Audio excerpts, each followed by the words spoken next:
McKinley Bulldogs. This is Mrs. McGee, third grade teacher, and we are here to hear about a story today, Chrysanthemum. Listen to the message in this story, because this message will tell us about our new ribbon for this month. I can be who I am. The day she was born was the happiest day in her parents' lives. "She's perfect," said her mother. Absolutely, said her father. And she was. She was absolutely perfect. "Her name must be everything she is," said her mother. Her name must be absolutely perfect, said her father. And it was. Chrysanthemum. Her parents named her Chrysanthemum. Chrysanthemum grew and grew, and when she was old enough to appreciate it, Chrysanthemum loved her name. She loved the way it sounded when her mother woke her up. She loved the way it sounded when her father called her for dinner. And she loved the way it sounded when she whispered it to herself in the bathroom mirror. Chrysanthemum, chrysanthemum, chrysanthemum. Chrysanthemum loved the way her name looked when it was written with ink on an envelope. She loved the way it looked when it was written with icing on her birthday cake. And she loved the way it looked when she wrote it herself with her fat orange crayon. Chrysanthemum, chrysanthemum, chrysanthemum. Chrysanthemum thought her name was absolutely perfect. And then she started school. On the first day, Chrysanthemum wore her sunniest dress and her brightest smile. She ran all the way. "Hooray!" said Chrysanthemum. "School!" But when Mrs. Chud took roll call, everyone giggled upon hearing Chrysanthemum's name. "It's too long," said Joe. "It scarcely fits on your name tag," said Rita, pointing. "I'm named after my grandmother," said Veronica. "You're named after a flower." Chrysanthemum wilted. She did not think her name was absolutely perfect. She thought it was absolutely dreadful. The rest of the day was not much better. During nap time, Victoria raised her hand and informed Mrs. Chud that Chrysanthemum's name was spelled with 13 letters. "That's exactly half as many letters as there are in the entire alphabet," Victoria explained. "Thank you for sharing that with us, Victoria," said Mrs. Chud. "Now put your head down." "If I had a name like yours, I'd change it," said Victoria, as the students lined up to go home. "I wish I could," thought Chrysanthemum miserably. "Welcome home," said her mother. Welcome home, said her father. "School is no place for me," said Chrysanthemum. "My name is too long. It scarcely fits on my name tag, and I'm named after a flower." "Oh, pish," said her mother. "Your name is beautiful," and precious, and priceless, and fascinating, and winsome. said her father. "It's everything you are," said her mother. Absolutely perfect, said her father. Chrysanthemum felt much better after her favorite dinner, macaroni and cheese with ketchup, and an evening filled with hugs and kisses and parcheesi. That night, Chrysanthemum dreamed that her name was Jane, and it was an extremely pleasant dream. The next morning, Chrysanthemum wore her most comfortable jumper. She walked to school as slowly as she could. She dragged her feet in the dirt. "Chrysanthemum, chrysanthemum, chrysanthemum," she wrote. "She even looks like a flower," said Victoria as Chrysanthemum entered the playground. "Let's pick her," said Rita, pointing. "Let's smell her," said Joe. Chrysanthemum wilted. She did not think her name was absolutely perfect. She thought it was absolutely dreadful. The rest of the day was not much better.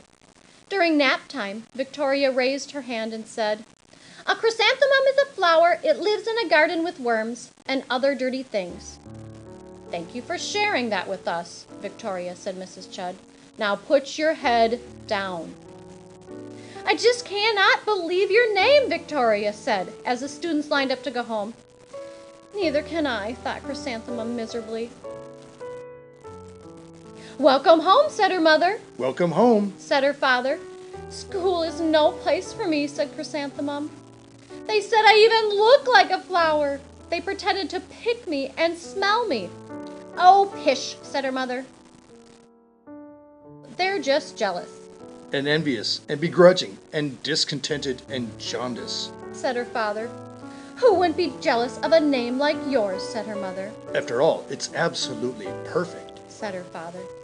Chrysanthemum felt a trifle better after her favorite dessert, chocolate cake with buttercream frosting, and another evening filled with hugs and kisses and parcheesi. That night, Chrysanthemum dreamed that she really was a chrysanthemum. She sprouted leaves and petals. Victoria picked her and plucked the leaves and petals one by one until there was nothing left but a scrawny stem. It was the worst nightmare of Chrysanthemum's life. Chrysanthemum wore her outfit with 7 pockets the next morning. She loaded the pockets with her most prized possessions and her good luck charms. Chrysanthemum took the longest route possible to school. She stopped and stared at each and every flower. Chrysanthemum, chrysanthemum, chrysanthemum, the flowers seemed to say. That morning, the students were introduced to Mrs. Twinkle, the music teacher. Her voice was like something out of a dream, as was everything else about her. The students were speechless. They thought Mrs. Twinkle was an indescribable wonder. They went out of their way to make a nice impression. Mrs. Twinkle led the students in scales. Then she assigned roles for the class musical. Victoria was chosen as the dainty fairy queen. Rita was chosen as the spiffy butterfly princess. Jo was chosen as the all-important pixie messenger. And Chrysanthemum was chosen as a daisy. Chrysanthemum's a daisy, chrysanthemum's a daisy, Jo, Rita, and Victoria chanted, thinking it was wildly funny. Chrysanthemum wilted. She did not think her name was absolutely perfect. She thought it was absolutely dreadful. What's so humorous? Asked Mrs. Twinkle. Chrysanthemum, they answered. Her name is so long, said Jo. It scarcely fits on her name tag, said Rita, pointing. I'm named after my grandmother, said Victoria. She's named after a flower. My name is long, said Mrs. Twinkle. It is, said Jo. My name would scarcely fit on a name tag, said Mrs. Twinkle. It would, said Rita, pointing. And, said Mrs. Twinkle, I'm named after a flower, too. You are? Said Victoria. Yes, said Mrs. Twinkle. My name is Delphinium. Delphinium Twinkle. And if my baby is a girl, I'm considering Chrysanthemum as a name. I think it's absolutely perfect. Chrysanthemum could scarcely believe her ears. She blushed. She beamed. She bloomed. Chrysanthemum, chrysanthemum, chrysanthemum. Jo, Rita, and Victoria looked at Chrysanthemum longingly. Call me Marigold, said Jo.